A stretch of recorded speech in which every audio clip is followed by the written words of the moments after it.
de l'histoire, donc il m'a donné la piqûre de l'histoire. Après j'étais sous les drapeaux, appelé sous les drapeaux, et donc j'étais EOR à Couët-Quidan. Évidemment là ça m'a imprimé encore plus.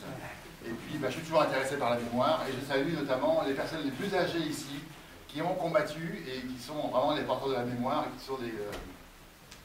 grâce à votre présence déjà, c'est déjà un témoignage du soutien et de l'engagement qu'ils ont. Donc je vous salue. Voilà. Je citerai Georges Clemenceau, il faut savoir ce que l'on veut, il faut le courage pour le dire, et enfin l'énergie pour le faire.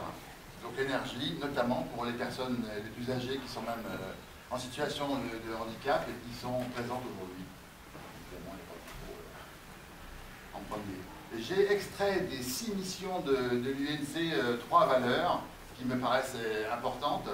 Rassembler les hommes et les femmes qui ont porté l'uniforme, perpétuer le souvenir des combattants morts pour la France, et contribuer au devoir de mémoire, auquel je suis extrêmement attaché. Alors je voudrais rappeler l'association des soldats de France, qui est assez peu connue en fait, a été créée en 1976 pour rassembler tous ceux qui ont servi sous le drapeau national dans le cadre des services militaires.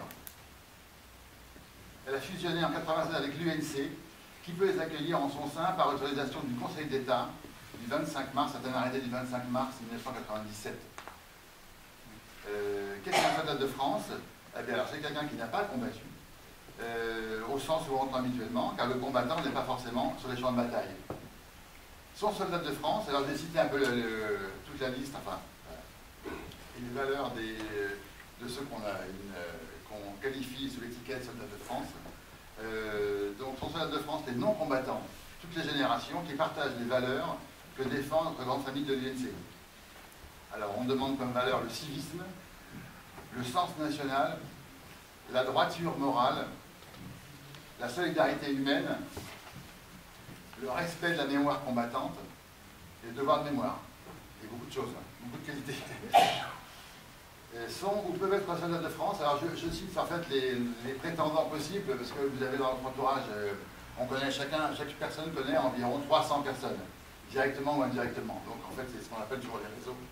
Et c'est aussi l'occasion de pouvoir recruter d'éventuels nouveaux soldats de France au sein de l'UNC. Donc ceux qui sont éligibles, évidemment, sont ceux qui ont porté l'uniforme en temps de paix, engagés volontaires. Ce sont aussi les sapeurs-pompiers, on n'y pense pas toujours, les forces de police, les militaires en activité, qui ont aujourd'hui droit accès au monde combattant, au monde associatif, pardon. Ce n'était pas le cas avant. Les militaires n'avaient pas le droit de cotiser aux associatifs, donc c'est le cas aujourd'hui. Les correspondants de défense, la Croix-Rouge, qu'on invite en général aussi aux commémorations, chez nous, là. Ouais. La protection civile, l'ordre de Malte, assimilé à une mission humanitaire, le souvenir français, évidemment, les parlementaires et les élus. Tous peuvent être donc accueillis au sein de l'UNC comme soldats de France, conformément à la décision du Conseil d'État, comme je l'ai précisé tout à l'heure. Donc les soldats de France, pour conclure, sont héritiers en fait du monde combattant. Ils ont pour mission de maintenir les valeurs de citoyenneté du pays, des droits de l'homme, et appelés à suivre la relève. Ils peuvent prendre dès aujourd'hui des responsabilités dans les associations de notre département, dans l'association fédérale, départementale et même nationale. Pour recruter, alors, nous, comment est-ce qu'on fait? Enfin, on n'a pas de solution miracle, en fait, au niveau de la section du 9e arrondissement. Il faut être visible, avant tout. Donc, on parle beaucoup des réseaux sociaux, la tablette, le smartphone. Il faut être visible, et pour être visible, il faut utiliser l'affichage, tout simplement. Donc l'affichage, ça veut dire qu'en fait on a des affiches à l'UNC, et j'en profite d'ailleurs pour relancer un petit peu la possibilité de pouvoir acquérir les 14 affiches de l'UNC au niveau des départements de Paris. Nous on est prêts à contribuer à payer.